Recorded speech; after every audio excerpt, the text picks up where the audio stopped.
Bienvenidos a un nuevo tema que ahora nos va a tocar ver las características del agua. Bueno, sabemos que el agua es un compuesto, su fórmula es H2O, compuesta por hidrógeno y oxígeno. El tipo de enlace que va a presentar es covalente, su estructura de Lewis eh, va a ser el oxígeno con dos enlaces a hidrógenos y dos pares libres de electrones o no enlazantes. En este caso vemos que va a haber cargas parciales positivas y negativas. En este caso porque el oxígeno va a tener carga parcial negativa porque va a estar jalando con más fuerza los electrones de los enlaces, además de que también va a tener sus propios electrones libres. Y vemos que el hidrógeno bueno, los hidrógenos van a tener carga parcial positiva porque van a jalar con menor fuerza los electrones del enlace. Su geometría molecular. Bueno, el agua tiene geometría angular de 104.5 grados entre los enlaces, que es la distancia que hay. Tenemos las fuerzas intramoleculares, en este caso son las fuerzas internas de la molécula que unen los átomos dentro de la molécula, en este caso, bueno, va a estar en los enlaces covalentes. Y las fuerzas intermoleculares son las fuerzas externas de la molécula, las que la mantienen unida a las moléculas. También vamos a tener que dentro de las fuerzas intermoleculares van a estar presentes los puentes de hidrógeno, que en este caso son los del agua. Vamos a tener dipolo, dipolo, dipolo y dipolo inducido y ion dipolo. Ahora deja que me deje bajar. Igual ahorita nada más te menciono las fuerzas intermoleculares así como por encimita, pero igual la vamos a ir abordando poco a poco. Y bueno, en este caso, ¿cómo se explicaría un puente de hidrógeno? Vemos que para cada molécula vemos que está el oxígeno con sus dobles enlaces, pero, lo que nos va a decir es los puentes de hidrógeno son fuerzas electrostáticas, que en este caso atractivos entre un átomo electronegativo y un átomo de hidrógeno. En este caso el átomo electronegativo va a ser el oxígeno, que va a estar unido covalentemente, como ya lo vimos en tipos de enlaces, iónico covalente, y a otro átomo electronegativo. En este caso va a ser la carga dipolo, en este caso va a estar el oxígeno con carga parcial negativa y va a estar unido con la carga parcial positiva de la otra molécula del agua. Y eso mismo, este hidrógeno de acá va a estar en contacto con otro oxígeno, que va a tener pares de electrones libres con su con sus respectivos enlaces a hidrógeno. Y estos mismos a su vez van a estar formando enlaces de hidrógeno junto con otras moléculas de agua. Bueno, generalmente las fuerzas intermoleculares son mucho más débiles que las fuerzas intramoleculares. Y en este caso aquí vemos lo que te decía. En el caso de la molécula del agua, bueno, en el caso del estado líquido, se van a encontrar unidas por las fuerzas electrostáticas, en este caso oxígeno. Bueno, aquí no le dibujé los oxígenos a sus pares libres, pero va a estar aquí un par libre, otro par libre. Van a estar con enlaces a hidrógeno, igual van a estar unidos por las fuerzas electrostáticas y van a tener unidos con otras, así lo mismo. Aquí también, otro par, otro par. Y en este caso para los puentes de hidrógeno, en este caso de los sólidos, líquidos y gas, en este caso vamos a tener que los sólidos hay bueno, en el sólido hay dispuentes de hidrógeno porque aquí hay 1, 2, luego 3, 4, 5, 6, 7, 8, 9, 10. ¿Qué más? En el caso al elevar su temperatura, bueno, su punto de ebullición, de fusión, perdón, va a pasar a estado líquido, entonces van a estar presentes 5 puentes de hidrógeno. 1, 2, 3, 4, 5. Para el caso de los gases, en este caso al llevar el punto de fusión del estado líquido va a pasar a estado gaseoso y ya no va a haber presentes puentes de hidrógeno. y ya no va a haber puente de hidrógeno porque ya no están unidos mediante fuerzas electrostáticas. Y bueno, aquí era lo que te comentaba, necesitamos aumentar la temperatura para pasar a diferentes estados de agregación. Bueno, propiedades de los líquidos. En el primer video te hablé de tensión superficial, viscosidad y también te hablé de la densidad. Bueno, también te hablé de la capilaridad, pero en este caso, bueno, igual retomando las definiciones, tenemos que la tensión superficial es un fenómeno físico en el que la superficie de un líquido se comporta como una membrana elástica, es decir, como si fuera como una capa de gelatina delgada e invisible, para resumírtelo de forma clara, en donde va a explicar cómo es que un insecto se puede parar o bueno, puede caminar sobre el agua. ¿Qué más? Ok, siguiendo con la viscosidad, es la resistencia de un líquido a fluir y cuanto más viscoso es un líquido, más lento es el flujo. En este caso, la viscosidad de un líquido suele disminuir con el aumento de temperatura. En este caso, un ejemplo podría ser la miel.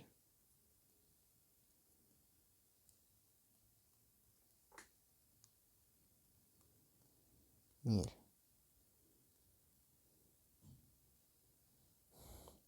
Y vamos a tener, no sé, cajeta. La cajeta va a ser mucho más densa más viscosa que la miel. En este caso va a presentar más resistencia a fluir la cajeta que en este caso la miel. O en este caso otro ejemplo de viscosidad sería la lechera, la que le colocamos a los hotcakes o a los postres, que igual va a presentar su resistencia a fluir. Y bueno, la capilaridad igual es un proceso que depende de la tensión superficial, que a su vez depende de la ecuación, en este caso del líquido, y le va a conferir la capacidad de subir o bajar por un tubo capilar, en este caso un ejemplo un popote, y la adición tiene que ser mayor a la fuerza de cohesión. En este caso, yo también te había hablado de la capilaridad en propiedades de la materia, sí, en el primer video. Y bueno, esas son las definiciones que que se ocupan en los líquidos. También hay otras propiedades que también se llegan a ocupar en mecánica de fluidos, pero igual ese es un tema más avanzado. Igual ahorita nada más quédate con esto, pero sí también investiga. Bueno, continuando ahora tenemos la contaminación del agua. Tenemos que en este caso va a haber contaminantes físicos, que en este caso va a ser un ejemplo sería la basura y el lodo. Para el caso de los biológicos son tejidos, bacterias, sangre, virus, parásitos, en este caso tejido muerto, sangre o bacterias de que estén presentes en el medio, virus y parásitos. Para el caso de los químicos tenemos tres tipos. En este caso sustancias orgánicas que son los hidrocarburos, en este caso petróleo, gasolina. Además tenemos también el aceite, el PVC y insecticidas. De sustancias inorgánicas tenemos a los fertilizantes que son nitratos y fosfatos. Y tenemos presente también el fenómeno de eutrofización. Para el caso de los metales pesados, en este caso que son cationes, pueden estar presentes en el agua metales como el cadmio, el cromo, el plomo, mercurio y el arsénico.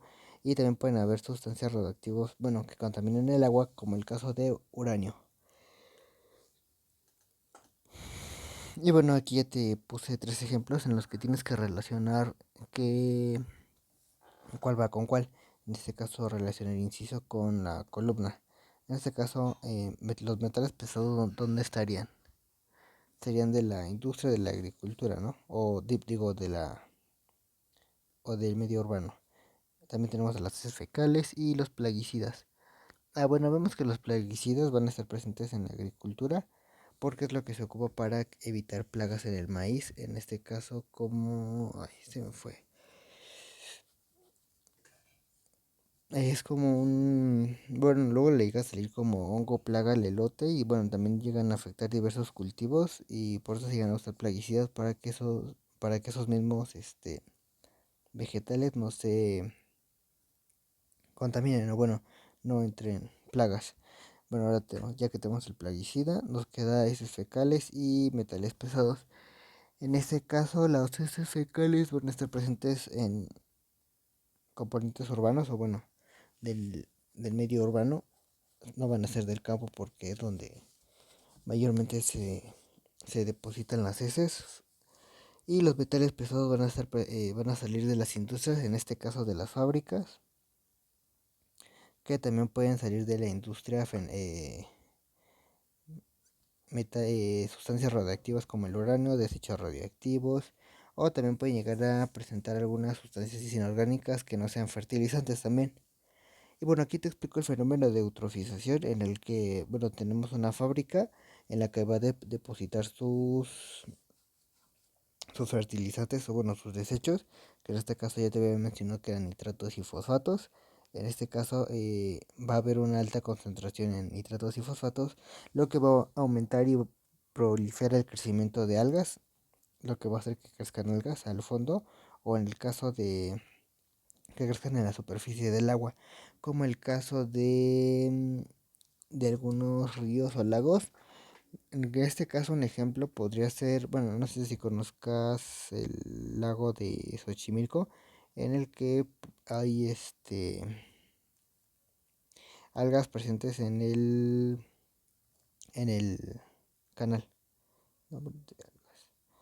En este caso lo que va a pasar es de que no va a permitir el paso de luz y el oxígeno al agua, lo que va a pasar que genere como una capa y no los peces no puedan absorber sus nutrientes, que en este caso sería la luz y el oxígeno, que van a ayudar a procesos metabólicos, además de otras plantas acuáticas, lo que va a pasar que los peces se mueran y genere más contaminación del agua, porque va a haber este tejido muerto, sangre, va a aumentar la generación de bacterias y de algunos virus. Mm, bueno, algunos ejemplos de algas son las cianofíceas, las dinofíceas también, o las pirrofíceas, y también tenemos a las crisofíceas. Bueno, en este caso igual son ejemplos de algas, pero igual te recomendaría buscar ejemplos de algas que también llegan a presentar gran contaminación. O bueno, no permite el desarrollo de otras especies. También tenemos que para purificar las aguas residuales vamos a tener varios procesos. En este caso el primero se va a llevar una filtración y un tamizado.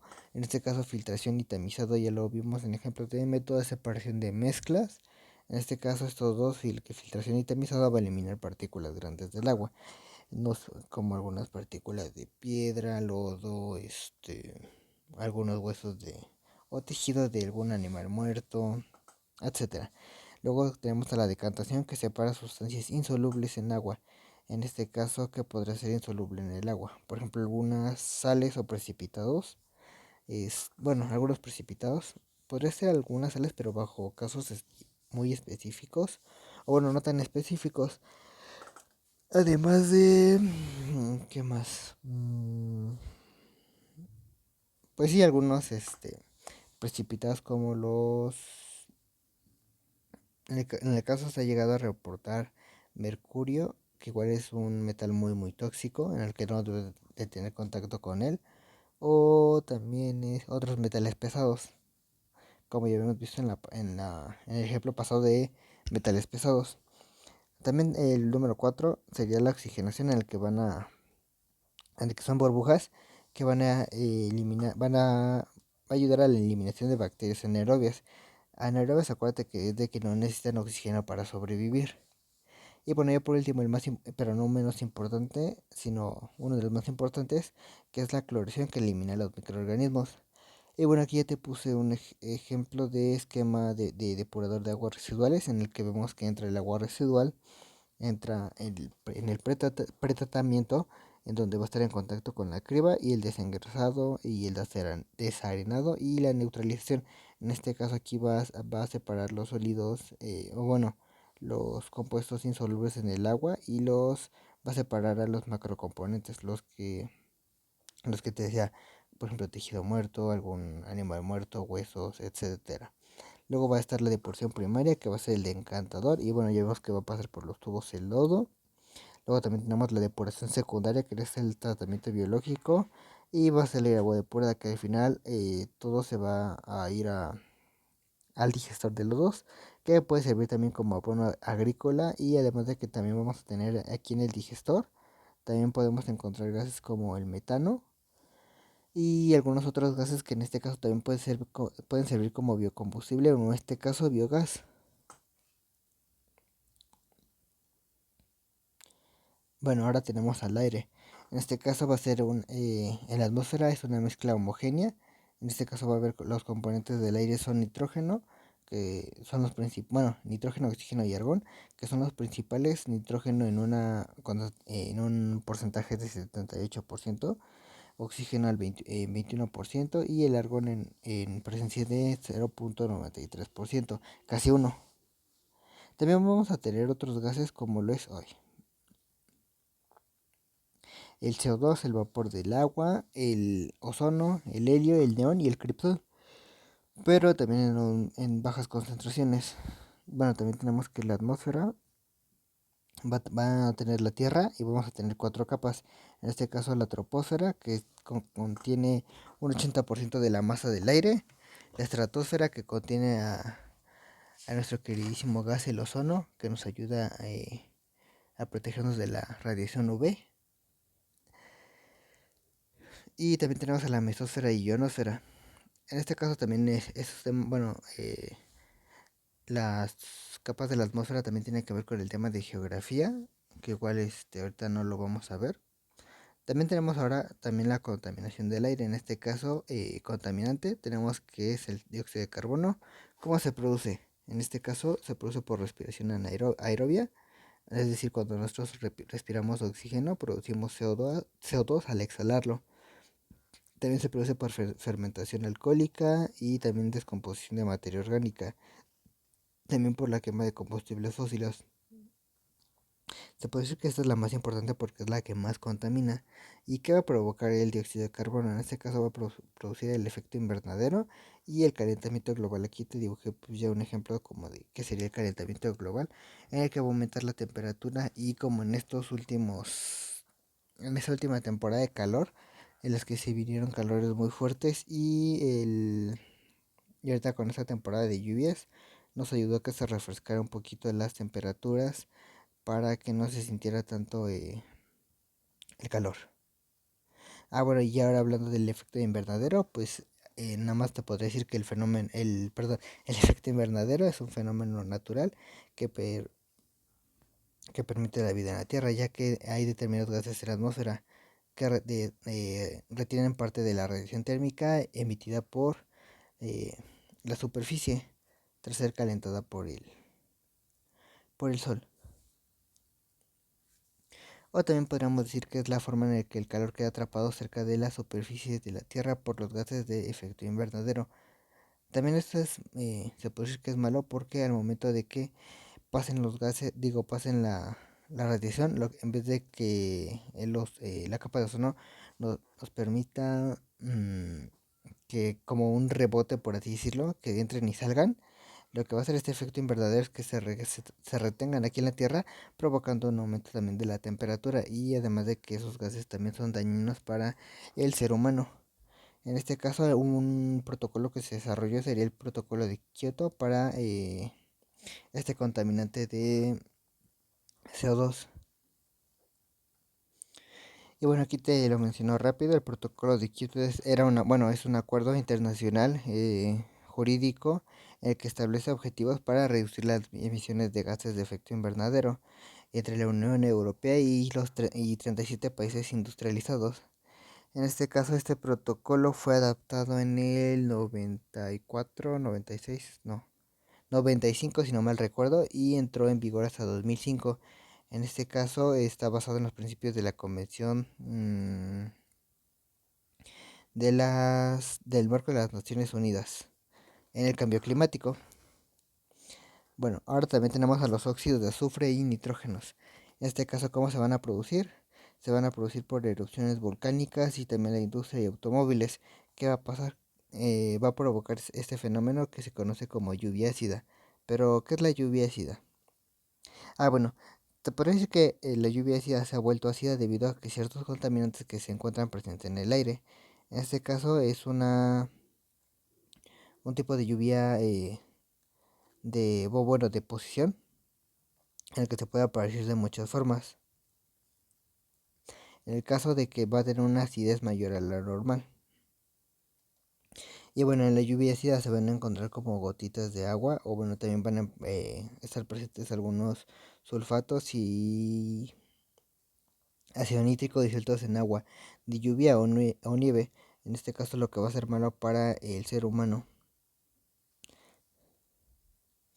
En este caso, como yo te lo decía, va a tener una acidez mucho más alta de la normal. En este caso se va a formar por los volcanes y la vegetación en descomposición o igual como te decía, industrias automóviles que emiten gases de efecto invernadero o bueno, gases peligrosos como el dióxido de azufre, que sería el SO2 o también óxido de nitrógeno. Cuando entran en contacto con la atmósfera o bueno, en este caso las nubes, aquí te lo pongo de este lado.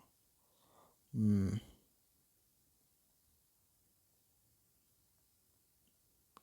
Va a entrar en contacto con la nube. Las emisiones van a... bueno, ya que los gases entran en contacto con las nubes, las emisiones de gas reaccionan y se transforman en sulfato y ácido nítrico. Y entonces ambas partículas se van a adherir con las partículas naturales, o bueno, en este caso el agua, haciendo que caiga como lluvia ácida. Algunas partículas no se mezclan con la humedad, sino que caen en forma de lluvia seca. Y bueno, o también llamado deposición. ¿Qué te le iba a poner? ¿Qué te iba a poner? Entonces, bueno, aquí te lo marco.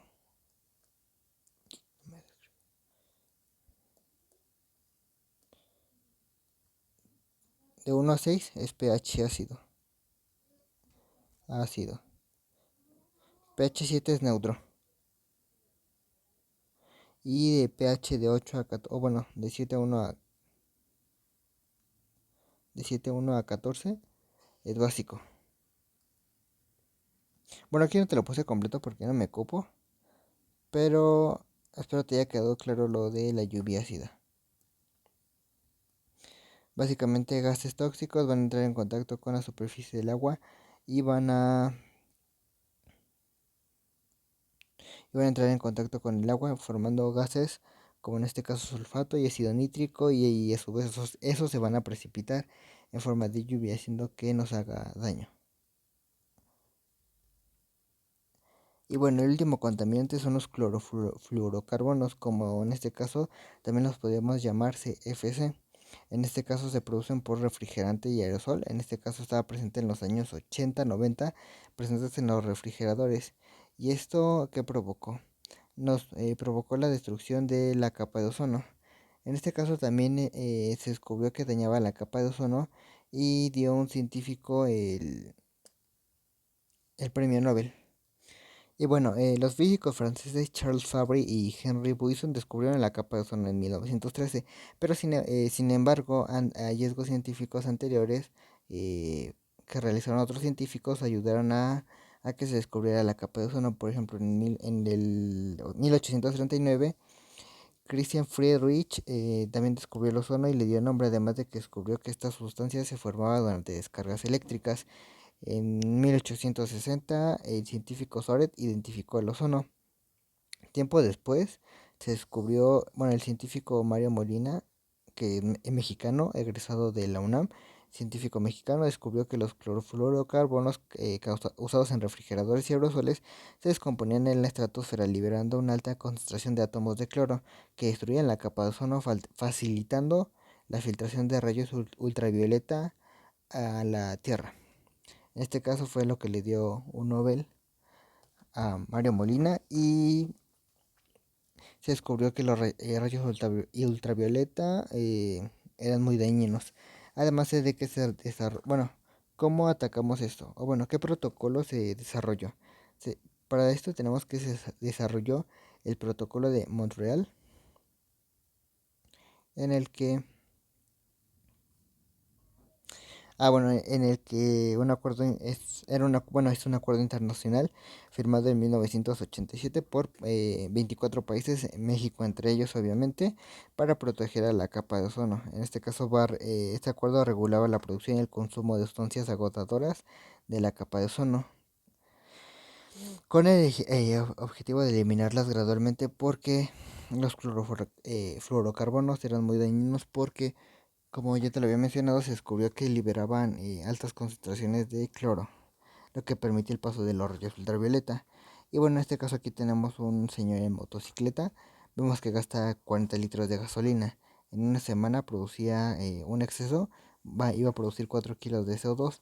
Pero en este caso también tenemos que los árboles van a consumir, bueno, 40 litros de CO2, pero en este caso en un año van a tardar de degradar la glucosa y oxígeno, lo cual era muy malo no tan terrible porque al final de cuentas sí lo eliminaba, pero imagínate cuántos árboles tendremos que tener, o bueno, cuántos árboles tendremos que estar plantando para que disminuya las emisiones, o bueno, las concentraciones de CO2.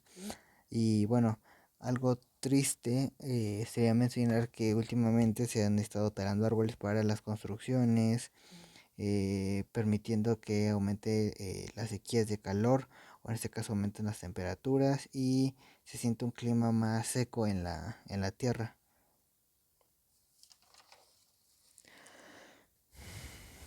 Y bueno, aquí ahora tenemos a los óxidos de nitrógeno y azufre. Van a estar presentes, o bueno, se van a dar en erupciones volcánicas y en la industria y automóviles. En este caso aquí tenemos te puse un ejemplo, un volcán. Y en las nubes va a estar presente, o bueno, se va a liberar un gas que se llama... y bueno, se va a liberar ácido sulfhídrico, en este caso H2S.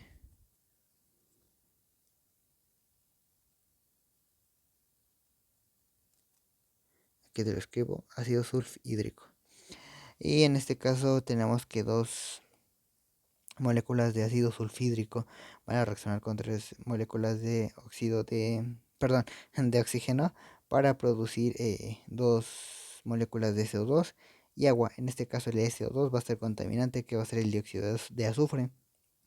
También tenemos que una molécula de dióxido de azufre va a reaccionar con el agua para producir un oxoácido, en este caso que va a estar presente en la lluvia ácida.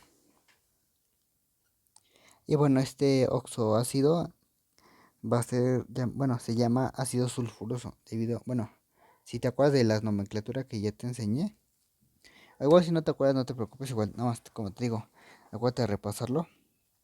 Y bueno, ya aquí imagínate que tú vas en tu super deportivo, tu Lamborghini, tu Camaro o algún otro auto que sea de tu gusto.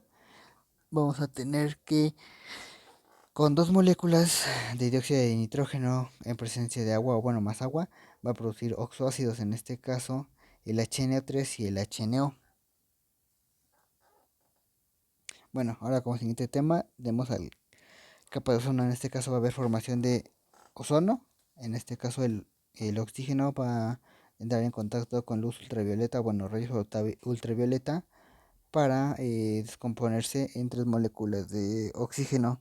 Pero a su vez uno de estos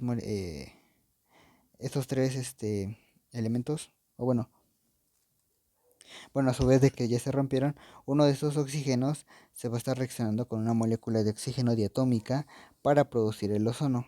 Y en este caso el ozono va a pasar este proceso que se llama descomposición, que en presencia de rayos ultravioleta va a dar una molécula de oxígeno y diatómica y una partícula de oxígeno, que a su vez esta se va a parar con otra para formar otra molécula diatómica.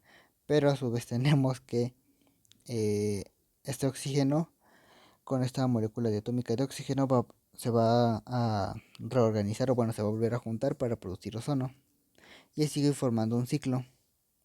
Y bueno, ahora tenemos a los fluorocarbonos, que en este caso van a ser los freones, que igual como te digo, van a estar presentes bueno, estaban presentes en refrigerantes y aerosoles. ¿Qué va a pasar con esto? Bueno, lo que ya te decía era de que era la destrucción del ozono, porque vemos que su descomposición van a producir gases cloro, lo que permitía el daño a la capa de ozono y porque permiten bueno, que traen rayos ultravioleta.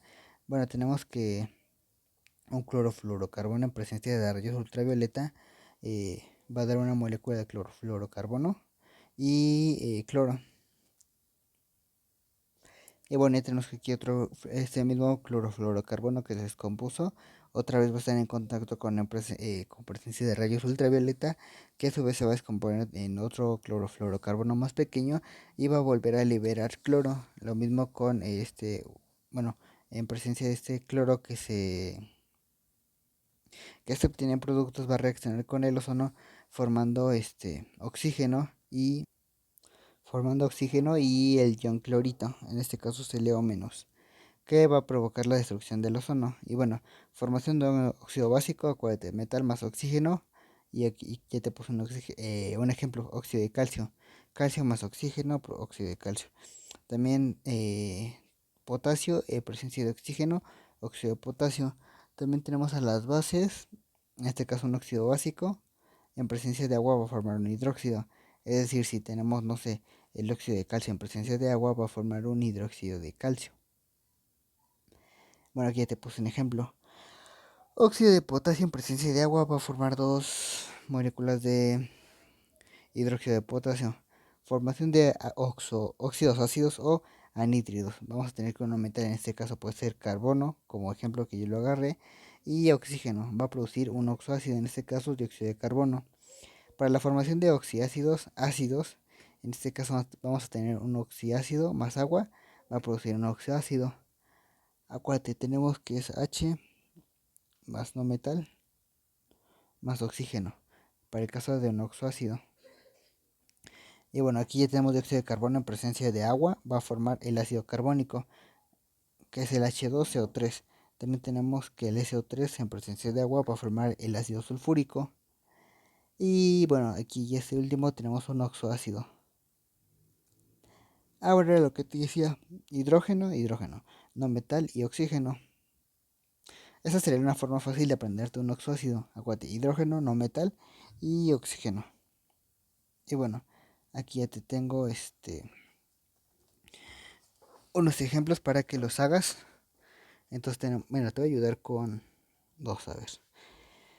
Te voy a ayudar con el primero, a ver. ¿Qué tenemos el primero? Al 2 o 3.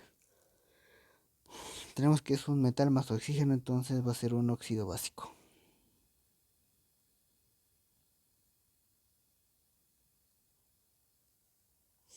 Al agregar agua, tenemos que formar un hidróxido.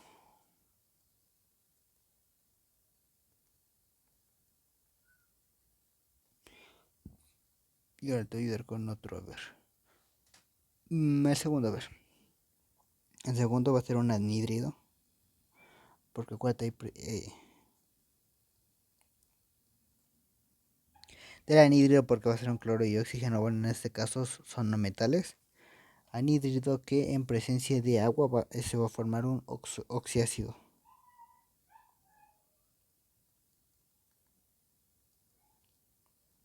Y bueno, te dejo esos últimos tres, igual están sencillitos para que practiques tus ejercicios. Y bueno, ya como tema, tenemos a los ácidos y bases, mi tema favorito. Bueno, no tanto.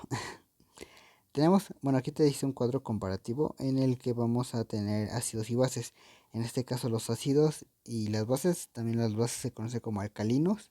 En este caso los ácidos van a presentar sabor agrio, las bases sabor amargo. En este caso el ácido te podría dar ejemplo de un limón, o bases también te podría dar un ejemplo de leche de magnesia, si no mal recuerdo. Ah, sí, leche de magnesia que se ayuda a combatir el reflujo y la acidez.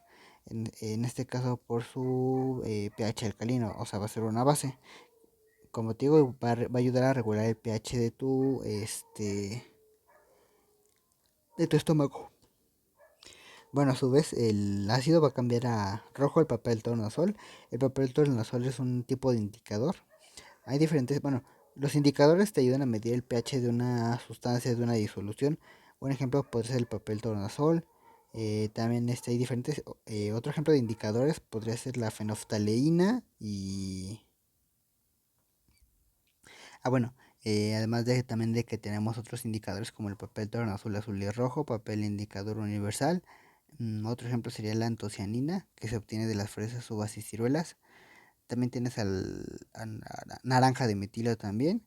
Y otro ejemplo, rojo de metilo, azul de bromotimol. Y bueno, esos son para que te puedas guiar. En este caso las bases van a cambiar el papel tornasol, lo van a cambiar a azul. Y en disolución acuosa conducen la electricidad para ambos casos, tanto ácidos como bases. En este caso los ácidos reaccionan con algunos metales, que en este caso como zinc, magnesio, hierro, y liberan hidrógeno en gas. En este caso, un ejemplo sería ácido clorhídrico más magnesio, va a producir cloro de magnesio más hidrógeno gaseoso, o bueno, en estado gaseoso. Y las bases se sienten resbaladizas, reaccionan con ciertos lípidos para formar, bueno, y forman jabones. Esto se conoce como reacción de saponificación.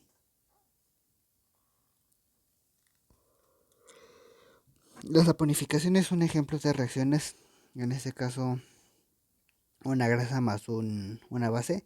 En este caso podemos agarrar grasa animal o grasa vegetal en presencia de hidróxido, bueno, de sosa, que es un hidróxido muy fuerte y va a producir jabón. Ya dependiendo, este jabón se le puede dar diversos usos, aunque va a llevar diferentes tratamientos dependiendo si lo quieres ocupar para la ropa, para el cuerpo, para la cara. Además de que ese jabón no se deberá recomendar en la cara directamente porque sería muy abrasivo con la cara, se lleva otros tratamientos. Para el caso, para terminar siendo un jabón de tocador o alguno específico para la cara. Bueno, ahora continuando tenemos teorías ácido-base. Tenemos que para 1883 tenemos la teoría de Arrhenius, para 1923 tenemos la teoría de Bronsted y Lowry y para 1923 tenemos la teoría de Lewis. Bien, la teoría de Arrhenius nos dice ácidos y bases tienen que estar en disolución acuosa, es decir, mm, eh, bueno, en contacto con agua. Por ejemplo, si podríamos mezclar un ácido que es un ácido fuerte, el ácido clorhídrico y las bases. En este caso podríamos agregar hidróxido de sodio en agua. Los ácidos en fórmula química deben tener hidrógeno, en este caso como ya te lo dije, ácido clorhídrico. Las bases en su fórmula química deben tener OH, hidróxido. Bien, ácido de Arrhenius. Sustancia eléctricamente neutra que en disolución acuosa se disocia formando protones H+. ¿Qué significa esto? Eléctricamente neutra, o sea que no conduce la electricidad directamente, pero que diluida, bueno, en presencia con agua, se disocia formando protones H+. En este caso aquí un ejemplo que te pongo, ácido clorhídrico, bueno, que es un ácido, en presencia de agua va a disociarse en iones cloruro y iones hidrógeno, o bueno, protones H+. En este caso el cloruro porque ganó electrones, entonces queda como carga de -1, y el protón queda con carga positiva porque perdió eh, electrones y el cloruro ganó. En este caso va a liberar protones al medio, lo que va a ayudar a que pueda conducir la electricidad. Un ácido fuerte es un ácido que se disocia completamente en agua. O sea, no va a quedar este ácido clorhídrico por ahí, únicamente va a quedar iones H más y iones cloruro. Y bueno, aquí tenemos el otro que es CH3, COOH, en este caso como ácido acético, que en presencia de agua se va a disociar en iones, en este caso iones H más y iones acetato. En este caso vemos que no se disocia completamente como el ácido clorhídrico, es decir, no se parten iones por ejemplo, bueno, para que quede más claro. Y en este caso este va a ser un ácido débil porque se disocia parcialmente en agua. No se disocia completamente como el ácido clorhídrico, pero parcialmente. Es decir, puede conducir la electricidad, pero muy poco. Bueno, ahora bases de Arrhenius. Sustancia eléctricamente neutra que en disolución acuosa libera iones OH-. En este caso ahora en vez de los ácidos que liberan protones H más al medio, bueno, las bases van a liberar iones OH. Y bueno, un ejemplo de base es el hidróxido de sodio, que ya te dije que es una de las bases más fuertes, o también se conoce como sosa, que en presencia de agua va a liberar iones Na+, y iones hidruro, o bueno, iones OH que va a liberar al medio. Para el siguiente caso también tenemos el hidróxido de potasio, que en presencia de agua va a liberar iones K+, y iones OH-, o iones hidróxido. Y bueno, ahora ya te digo, base fuerte, sustancia que se disocia completamente en agua, como el hidróxido de sodio. Base débil, se disocia parcialmente en agua. No se va a diluir completamente, es decir, por ahí, bueno, en el medio van a quedar iones H más, perdón, bueno, sí, H más o cualquier algún otro metal en presencia de iones OH, y también va a tener por ahí presente el hidróxido porque no se va a diluir, bueno, no se va a disociar completamente y por lo tanto va a ser una base débil. Y bueno, aquí tenemos una reacción de neutralización, es cuando un ácido reacciona con una base que produce una sal y agua. En este caso vemos que tenemos reactivos ácido y base que nos van a dar una sal, un compuesto iónico. Ya vimos enlaces iónicos y el agua también ya la vimos. En este caso, acuérdate, ácido, cualquier cosa que tenga H o bueno, hidrógenos, y bases es que tengan OHs.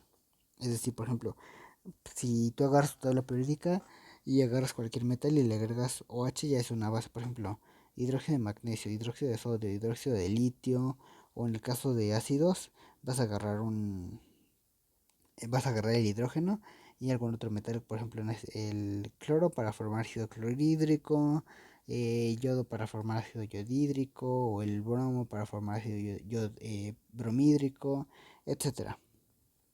Y bueno, aquí ya te puse que el ácido clorhídrico, que es un ácido porque tiene iones H, y la base que tiene hidróxido, va a formar una sal y un agua, es decir, se van a cruzar. En este caso se va a formar la sal, que es un compuesto iónico, el cloruro de sodio y agua. En este caso también vamos a tener al ácido fluorhídrico en presencia con el hidróxido de litio, que va a formar una sal o bueno, un compuesto iónico, que es el fluoruro de litio y agua.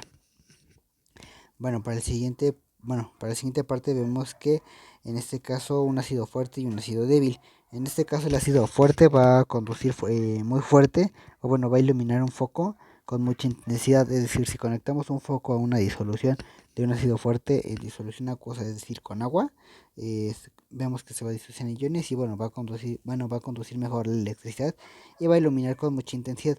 Mientras en este caso el ácido acético, que en este caso es un ácido débil porque en disolución acuosa no se disocia completamente, va a iluminar con poca intensidad. Espero te haya quedado claro el ejemplo de los focos, quise hacerlo un poco más notorio.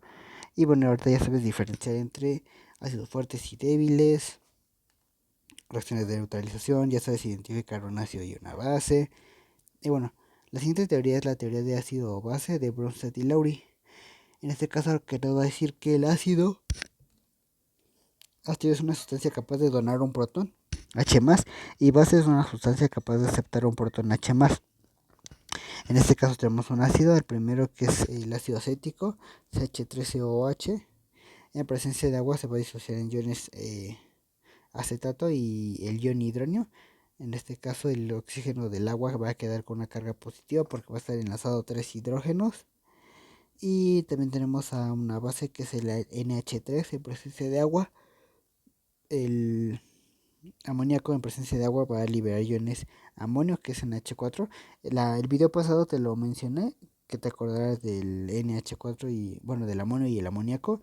Y se va a disociar también en iones hidróxido, ambos en disolución acuosa, lo mismo que para el ácido acético. Y bueno, el agua es una sustancia anfótera, se comporta como ácido y como base. En este caso,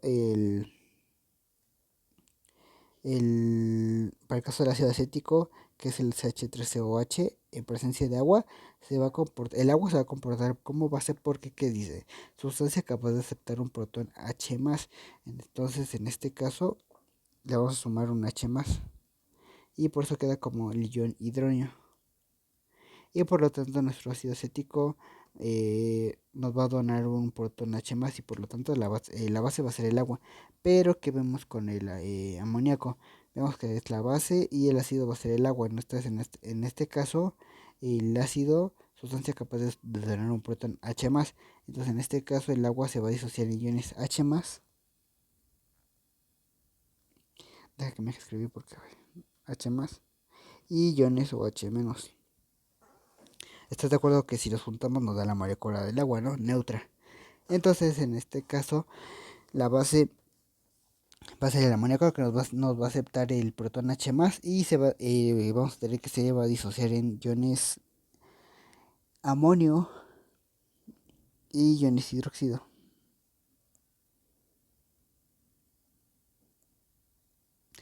Y bueno, siguiendo, bueno, esto ya te lo había mencionado. Ahora tenemos teoría de ácido base de Lewis. En este caso, la teoría de ácido base de Lewis nos va a decir que un ácido es una sustancia capaz de aceptar y compartir un par de electrones, mientras que la base es una sustancia capaz de donar y compartir otro par de electrones. Aquí la clave está en donar y aceptar.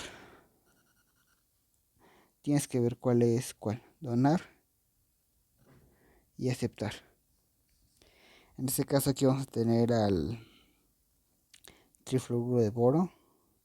En este caso va a ser un ácido. Y nuestra base, nuestro NH3, nuestro amoníaco. Y vamos a ver que el nitrógeno va a presentar dos pares de electrones libres que se los va a ceder al boro. En este caso, ¿quién es la base? Nuestra base va a ser el amonio, el amoníaco, perdón, NH3, que va a donar su par de electrones, o bueno, va a compartir el par de electrones a nuestro ácido, que es nuestro trifluoruro de boro. Y en este caso él se va a comportar como ácido porque nos va a aceptar y a su vez también va a compartir ese par de electrones para formar otro enlace. Y bueno, aquí vamos a formar el enlace.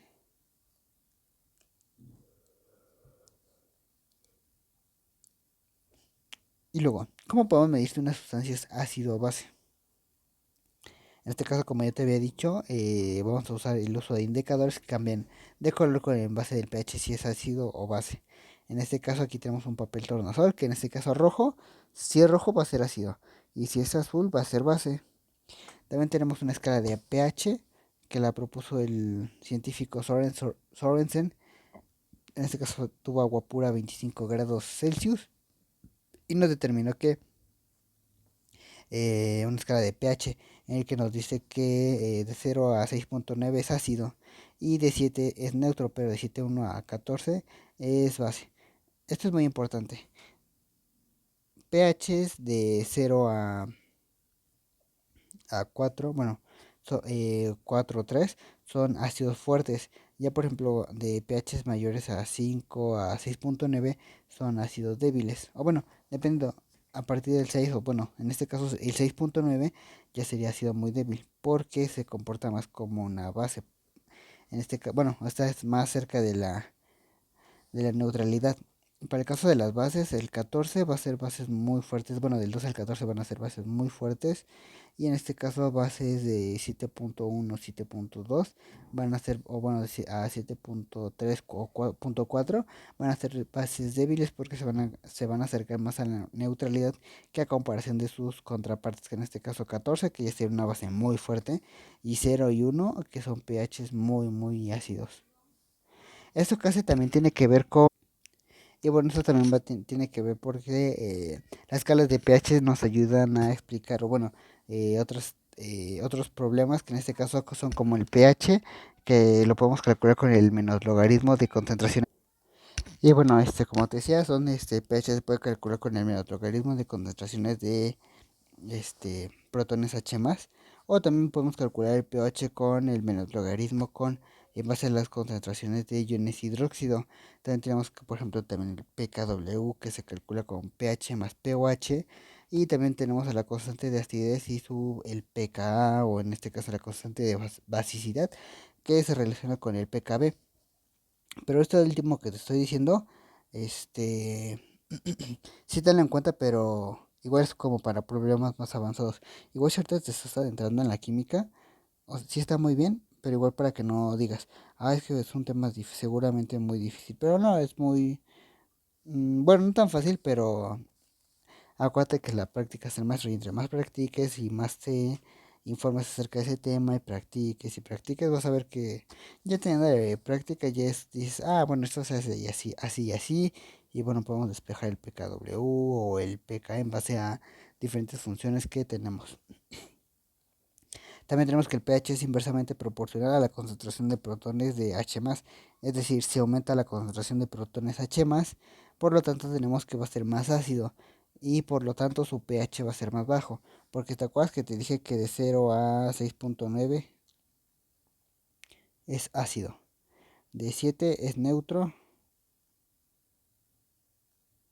y de 7.1 a 14 es base. Entonces entre pH más bajo, más ácido va a ser. Y entre menor concentración de protones H más va a ser menos ácido, pero el pH va a ser más alto, es decir, más básica. Espero te haya quedado claro. ¿Seguro? ¿Seguro? ¿No hay dudas? Ok, perfecto. Entonces seguimos. Y ahora tenemos en este caso un ácido que va a tener bueno, va a tener en disolución eh, protones H más, por lo tanto los protones de H más van a estar en aumento y el pH va a ser más bajo. En este caso, como ya te decía, es de 0 a 6.9 el pH ácido, mientras que aquí del lado derecho tenemos a las bases, que en este caso la concentración de protones H más va a ser más baja, va a haber menos en disolución, pero el pH va a ser más alto, y es decir, que el pH se va a encontrar de 7.1 a 14, que es el valor de que toman los ácidos.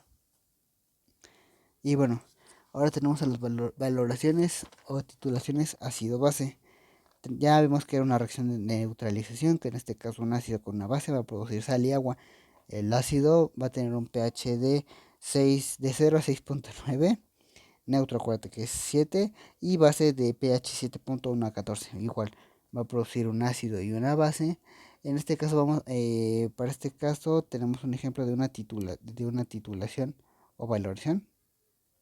En este caso el indicador va a ser un azul de bromotimol, que ya te había mencionado.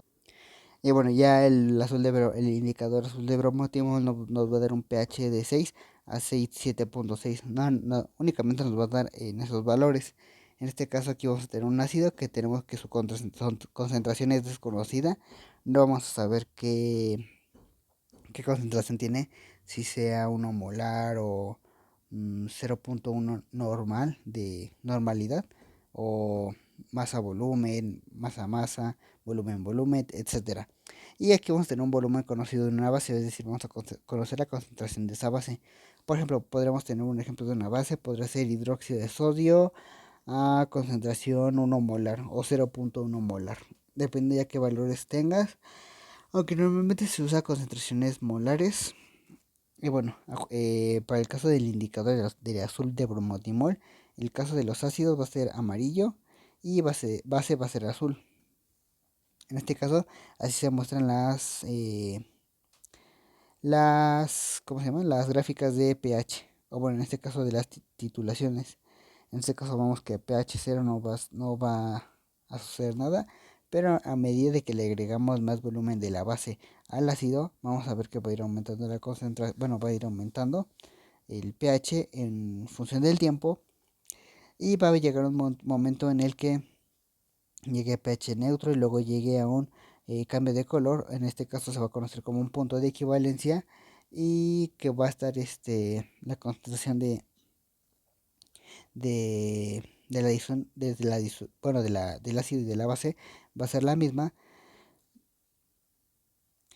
pero es el momento de agregar más hidróxido, bueno, más base, se va a ir aumentando, el pH hasta que va a haber un momento en que igual ya no cambie, esto se mantenga constante, pero normalmente lo dejamos en pH neutro o ligeramente, con un cambio de color que apenas se atenúe o apenas se note. En cambio de que, o por ejemplo, otro ejemplo en el caso de indicador con fenolftalina, en este caso se llega a un rosa muy tenue, pero en este caso ya cuando le llegas a agregar mucho hidróxido, o bueno, en este caso no le pones indicador y ya después cuando te gastaste 15 mililitros de base, ya tu titulación te queda rosa mexicano, o un rosa muy chillón, muy fuerte. Y en este caso pues, tendrás que estar cuidando tu punto de equivalencia para que apenas se note, bueno, la titulación te quede perfecta. Y si no, pues acuérdate que la práctica hasta el maestro tampoco, puede ser que tu primera titulación te salga excelente, o puede ser que no, o quedes más cerca de lograrlo o puede ser que no. Y bueno, aquí tenemos ejemplos de indicadores de ácido base. En este caso el ácido clorhídrico va a tener un pH de 3 y va a ser amarillo. En este caso el agua va a tener un pH neutro de 7. En este caso su color va a ser verde. Y el caso del hidróxido de sodio vamos a tener el pH de 14. En este caso va a ser de color azul. Y bueno, aquí les dejamos esta primera parte del video. Bueno, la cuarta parte, quinta. Ya no sé en qué video vamos. Dejo esta parte por aquí y espero te haya quedado claro. Saludos.